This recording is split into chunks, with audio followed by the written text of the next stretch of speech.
I want to start with a woman that I interviewed yesterday. She was telling me about her daughter, and her daughter is in her 20s and was just given a diagnosis of schizophrenia. And her daughter was told that she should mourn her old self, that she would never be that self again, and that she should learn to live with her illness. And I got so furious when I heard that, and because hope is so central to recovery. And that was the story, all throughout, that, every time I was put on a new drug and I had, some kind of adverse reaction to the drug, it was like, oh, her condition is worsening. So that pretty much sent me on a spiral from age 13 to pretty much my adulthood, where I was in and out of institutions. I tried to take my life a number of times. I was diagnosed with depression, borderline personality disorder, bipolar, I forget the exact term, but bipolar tendencies, I guess is what they used. It's just, OCD at one point. And all the while, the medications were really making me sick. I think being a younger person, living in a very specific white suburb and not knowing that I was going to fit into the norm, gender and sexually, that's a traumatic thing to go through. And that really wasn't really weighed so much in terms of therapists and psychiatrists. It was more like, we understand what you're saying because it fits this illness model. And I just realized, watching them ask me these questions that were out of a book and not really asking me questions about who I was, that it really didn't have a lot of meaning, that it didn't have to be who I was. And that point for me was a turning point to saying that I'm not going to be looking to the system for answers anymore. A lot of these altered states are growing up. We have all this fear, and I think that fear just makes it worse.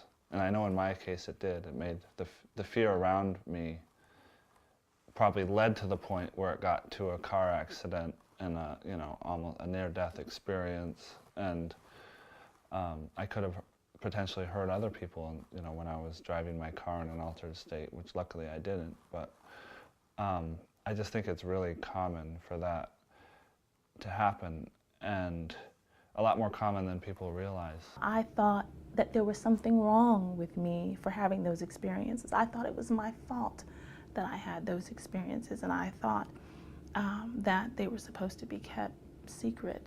I didn't start healing until somebody said, oh my God, what happened to you? That was always avoided. What I've heard repeatedly is that people need to be listened to. People need to interact. People need to feel respected. People need to feel cared about. People need safe places to go. They need to feel that they're valued. And so if we're going to talk about psychiatric diagnosis, I personally never figured out how psychiatric diagnosis fits into that. There is a necessity for dealing with outliers, outsiders, people who are different, who don't go along with the social program that they have been indoctrinated into.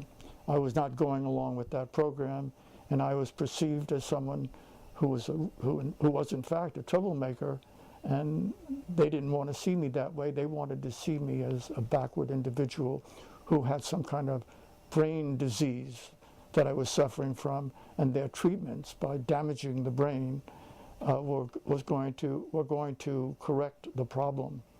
Well, they didn't correct the problem at all, and there was no problem to begin with. There was just a person who was striking out on his own on a different course, and that's the way society dealt with people then, and still deals with people. And it's a totally subjective thing, this idea of madness and mental illness. There's no scientific basis for it whatever.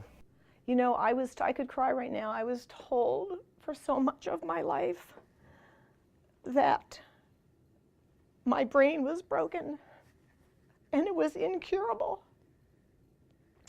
Imagine being told that at 16 and 17 and 18. I felt like a pariah. I felt like I would never be normal. I was told I would never recover. I would never have a life in the community. It was devastating. It was devastating to me.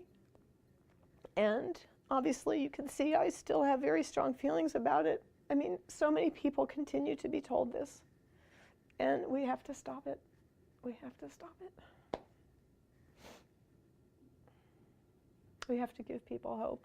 And the American public has been lied to, and we have to stop it.